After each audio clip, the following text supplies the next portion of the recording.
Ladies and gentlemen, I am deeply honored and privileged to speak on this special occasion to celebrate Ratan Tata, his life, his legacy. I am grateful, profoundly grateful, to Chairman Tata Sons, the Tata family, for this unique opportunity. I was associated with Ratan for over 4 decades. His life remained as inscrutable as indeed his legacy, depending on one's perspective. A brilliant account of which the Chairman Tata Sons gave.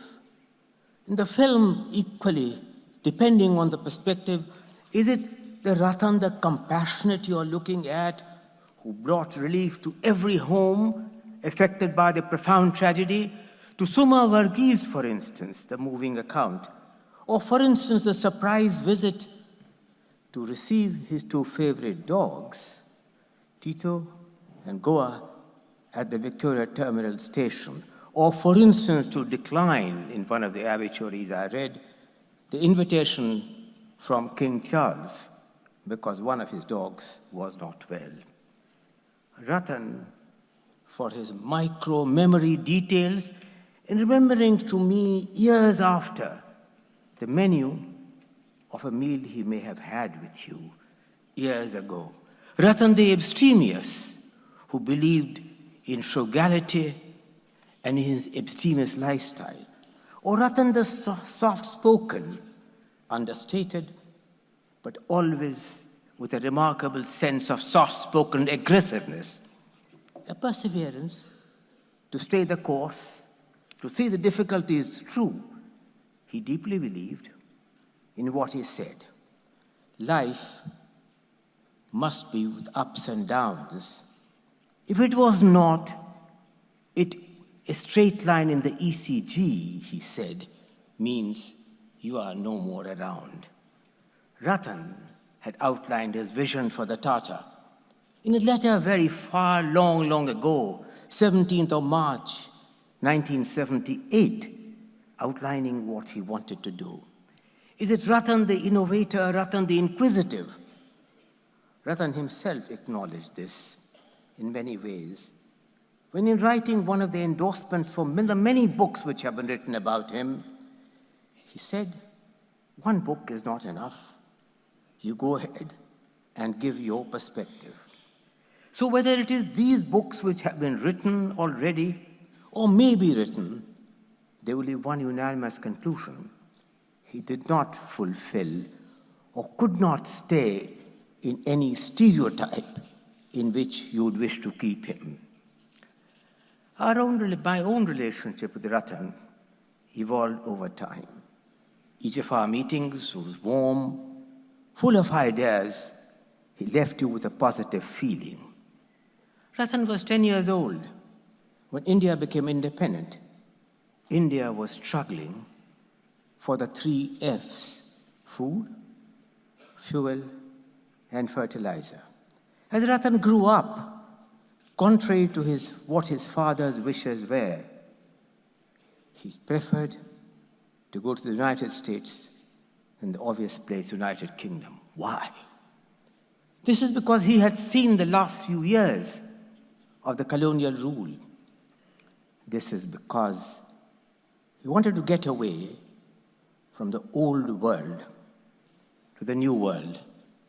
Wanted to get over the baggage, the colonial legacy, as he wanted to embrace a world built by immigrants, a world which would be based on innovation, on modernity of ideas. Indeed, he did not want to be burdened by the past. Everything that Ratan did, he said, I do not want the future to be a hostage of the past. He deeply believed in this as he chose the Riverdale School and later the Cornell University, pursuing his course in architecture. He said that I do not believe in taking right decisions. I take the decisions and make them right. Indeed, in selecting the United States instead of United Kingdom, history proved him right. During the period of 1979, which was becoming a period when Delhi had moved to oppressive controls on exports and imports, India had begun to move away from market to live not in comparative efficiency, but to forgive sloppiness, losing out on comparative advantage. Ratan had expressed his frustration that it took 5 years for the government to grant the permission for the first computers to be made by Nelco.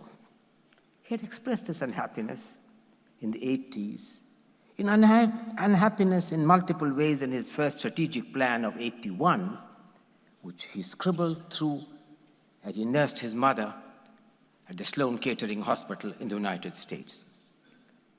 When I met Ratan in 1982 in Tokyo, Ratan shared the frustration of what the debilitating restrictions had done to India, how difficult it would have been for anyone to secure Japanese and foreign investment at a time with this over-regulatory mindset. He recognized that things will change. He had a visionary vision. He realized that there would be inevitable winds of change which he perceived before their time. So the next time when I met him was after the visit of Mrs. Indira Gandhi, for which she had come on a preparatory mission to Japan within 1985. He had begun to look for nascent energies. He had begun to look for modern systems for the automobile and for the other sectors, key sectors of the economy. The first strategic plan was really designed to ensure that the integrity of the institutions would not be lost. His second strategic plan was to really prepare the Tata Sons for economic liberalization. The first strategic plan covered 90 to 96. India began its liberalization in 1991. He was ahead of India's own liberalization effort, the architect of which, as we have noted, has passed away just 2 days ago, for which we have paid a tribute. When I was closely working with Dr. Manmohan Singh in the Ministry of Commerce and the Ministry of Finance at that time, Ratan had expressed his frustration at the opposition of a group of industrialists, the so-called Bombay Plan, which had enjoyed the sheltered protection and flourished in the inefficiencies which that protection had given. Ratan was forthright in support of India's liberalization effort. He was well opposed to any feeling of the so-called Bombay Plan and distanced himself far away from it. But as the chairman of Tata Sons very rightly said, he was an entrepreneur, a capitalist with compassion. When, for instance, he visited me in Bihar in 2006 and 2007, he was driven by the two primordial American values: next man first, paying back to society. He recognized that TISCO and TELCO had made a far-reaching difference to the industrialization process of Eastern India, and yet Bihar had remained poor in abject poverty. This puzzled him. It puzzled him why the spillover effects did not come to Bihar. And he came to Bihar with a vision for Bihar. In many ways, he was equally a believer in Atmanirbhar Bharat, for instance, in the efforts to make the first Indian car, Indica, and then subsequently for mass consumption in Nano, or for instance, in ensuring that the salt that the Tata Chemicals made would be fortified by iodine and iron to take care of deficiencies. Or for instance, this super thermal Mudra power station at that time, based on the early feelings of international value-added chain depending on coal supplies from Indonesia.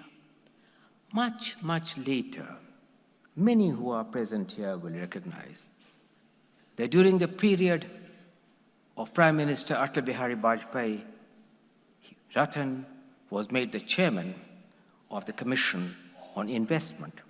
Little later, he accepted to be the head of a task force. Unlike other industrialists, he selected a somewhat futuristic subject. Few would remember he selected the task force on information technology and innovation. He saw the power of innovation before others could. Little later, when I was serving and working as member planning commission, he volunteered to chair a group on hydrogen energy. We now think hydrogen energy should be everybody's interest. But Ratan saw it way before hydrogen energy had become in movement. While business was his passion, and it was his passion, he always recognized the power of mind over matter. He served as a trustee of the Cornell University, was deeply involved with the Harvard Business School, deeply involved with the Massachusetts Institute of Technology. He was a member